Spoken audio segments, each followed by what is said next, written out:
Welcome to the LinkLeap AI training video series.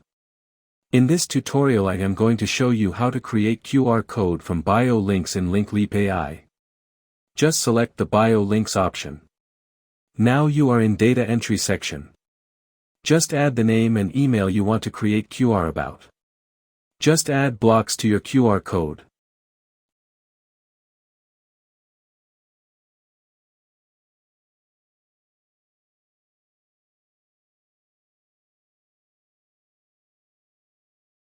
Fill required details to your block.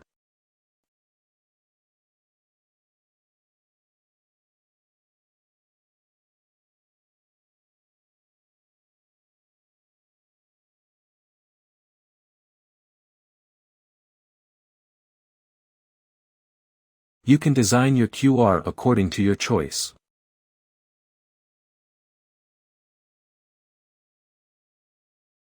By clicking on Next and your QR code is ready to use.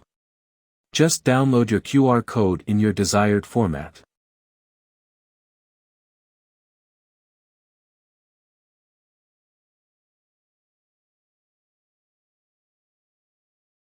Thanks for watching video.